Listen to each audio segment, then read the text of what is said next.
तो hi guys, स्वागत है एक नए से वीडियो में। तो आज नवरात्रि का 5वां दिन है और आज के दिन पूजा होती है माता स्कंद माता की। तो गाइस आज के वीडियो में माता स्कंद माता के इतिहास, कथा और उनकी महत्व के बारे में विस्तार से बताने वाला हूँ।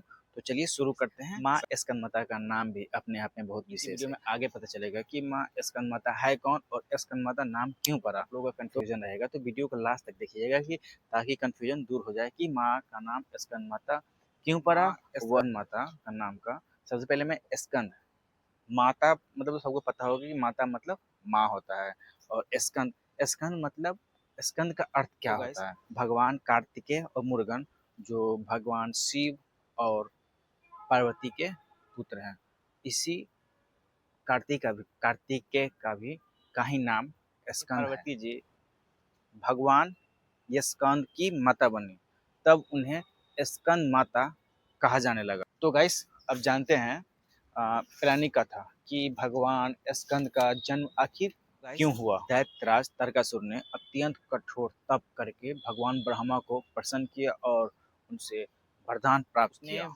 मांगा कि उसने वरदान में ये मांगा कि उसका वध भगवान शिव के पुत्र से ही हो सके, ताकि उस समय भगवान शिव का शादी नहीं हुआ था और भगवान शिव ने अपने तपस्या में लीन थे और वो अपने शादी के बारे में भी कुछ ऐसा सोचे नहीं थे। तो देवताओं ने मिलकर और माँ पार्वती से प्रार्थना की कि हे पार्वती जी, आप ही अब कुछ कर सकते हैं।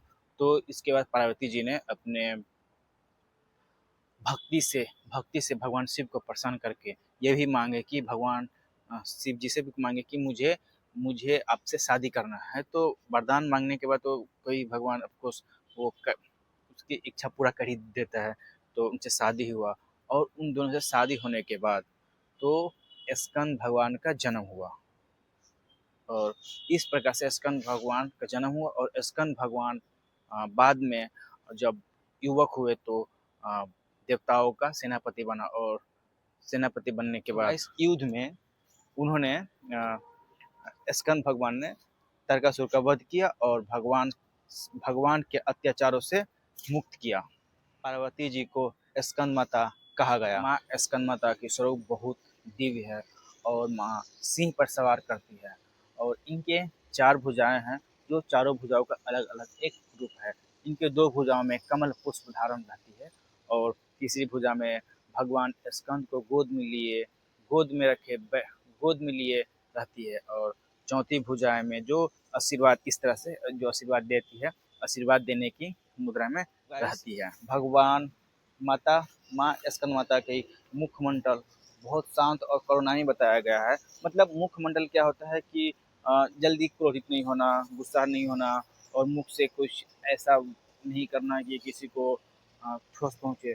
तो ये सब बताया गया है। और माँ स्कंद माता की जो भी पूजा करता है तो उनका ज्ञान बुद्धि बहुत अच्छे से विकसित करता है। जो भक्त माँ स्कंद माता की जो आराधना करता है तो उसके जीवन में शांति और सौभाग्य की वृद्धि होती है। जो लोग भी नवरात्रि के 5वें दिन माता स्कंद माता की पूजा करती है और उसका विशेष महत्व है। कहा जाता है कि जो भक्त माता की श्रद्धा और विश्वास से उपासना करता है उनके सारे संकट मुक्त हो जाते हैं।